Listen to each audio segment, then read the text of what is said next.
Hello, bonjour tout le monde. La vidéo d'aujourd'hui a été inspirée de la vidéo précédente où je parlais des types de peau. Dans cette vidéo, je vais t'aider à trouver ton type de peau parce que si tu te sens un peu parfois perdu, pourquoi mon make-up ne tient pas toute la journée, pourquoi la crème là n'est pas adaptée à ma peau, j'ai l'impression que je me suis acheté une nouvelle crème que tout le monde aime bien, mais chez moi elle a tendance à me donner des boutons et à boucher mes pores. Dans cette vidéo, tu sauras comment reconnaître ton type de peau et tu vas, à partir de cet instant, tu vas faire de meilleurs choix. La première méthode sera de nettoyer ton visage le matin avec un nettoyant très doux. Après, tu vas sécher ton visage avec une serviette ou ce que tu as l'habitude de faire, je sais pas. Mais je conseille quand même de faire ce test quand tu ne vas pas au boulot, quand tu n'es pas dehors. Parce que si tu es quelqu'un comme moi qui a tendance à utiliser la vitamine C, le niacinamide, rétinol, etc. Donc ta peau en a vu des choses, donc c'est pas la peine de sortir sans SPF et tout. C'est pas ce que je prône dans cette vidéo. Le jour où tu as décidé de chiller à la maison, tu nettoies ton visage et tu fais sécher ton visage. Donc tu ne laisses pas l'eau sur ton visage, mais tu utilises ta serviette et tu sèches bien. Tu laisses passer ta journée, tu vas à tes occupations, tu laisses passer 2 heures.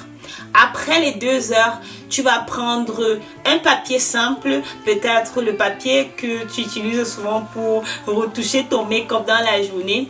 Mais ça doit être un papier quand même très fin, un peu transparent pour que tu puisses voir ce qui se passe. Donc tu vas placer un papier sur ton front, tu vas placer sur tes joues et tu vas passer sur les côtés. Pour les peaux grasses, les papiers vont rester collés sur votre peau. Certains vont tomber, mais la plupart des temps, certains vont rester collés sur la peau parce que la peau aura produit du sébum. Et si tu n'as pas encore vu la vidéo précédente, elle est très importante pour toi. Va la regarder, je vais la mettre en description parce qu'elle va te permettre de comprendre mieux les types de peau. J'arrête de blablater. Tu as déposé déjà les papiers sur ton visage et si tu vois que les papiers tombent directement, c'est que tu as une peau très sèche. Mais sache quand même que tu vas voir sur ces papiers quelques petites taches d'huile ou de sébum entre guillemets. Mais si les papiers restent bien collés comme si on avait mis la glu, c'est que et que vous allez bien voir les taches d'huile parce que pour les peaux grasses, elles vont produire plus de sébum pour essayer de s'hydrater toutes seules. Donc c'est que vous avez une peau grasse. Mais par contre, si là et là, partout ailleurs, vous ne voyez pas que les papiers restent collés ou alors vous ne constatez pas des taches d'huile sur les papiers, ça veut dire que vous avez une peau mixte. Et une peau mixte seulement si le papier sur la zone T est resté collé ou alors présente beaucoup d'huile plus que les autres endroits, c'est que vous avez une peau mixte. Maintenant, la peau normale, comment elle va se caractériser? Si vous avez un peu partout sur le visage des petites taches, donc vous avez là sur votre papier une tache d'huile, là une tache d'huile, là une tache d'huile, des petites taches d'huile parsemées parce que les huiles on en produit, tout le monde produit des huiles, c'est que vous avez une peau normale et vous êtes le plus chanceux. Donc voilà la première façon de découvrir son type de peau. La deuxième façon de découvrir son type de peau est un peu brutale parce que je ne prône pas la violence, mais ça peut être un peu violent dépendamment de votre tolérance. Donc vous prenez simplement votre joue et vous la pressez. Si vous pressez votre joue comme ça et directement, vous allez voir, je vais mettre une image là quelque part et vous allez voir directement des ridules de sécheresse, la peau qui est, on dirait, une galette très séchée. Donc c'est que vous avez une peau sèche. Et aussi la peau sèche se caractérise parce que la peau sèche ne se rebalance pas directement. Dès que vous avez arrêté de pincer votre peau, elle prend un peu du temps pour se reformer. C'est que vous avez une peau sèche.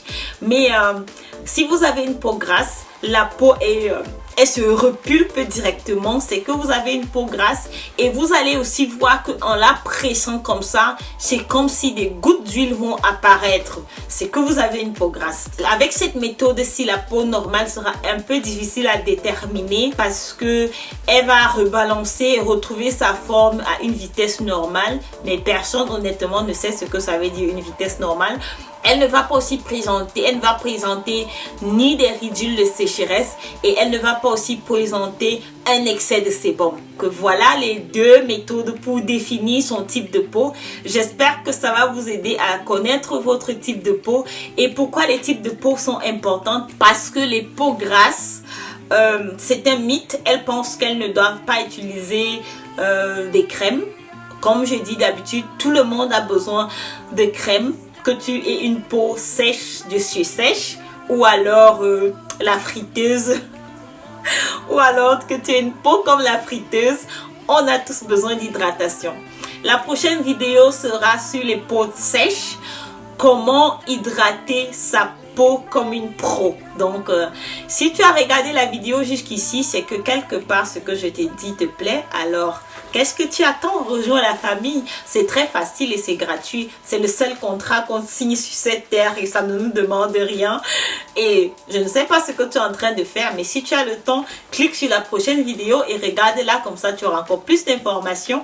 Si tu as raté la vidéo précédente qui te parlait des types de peau, alors c'est simple, regarde-la, comme ça tu auras encore plus d'informations. D'ici là, portez-vous bien. Je vous souhaite la meilleure peau de vos rêves. Bye bye!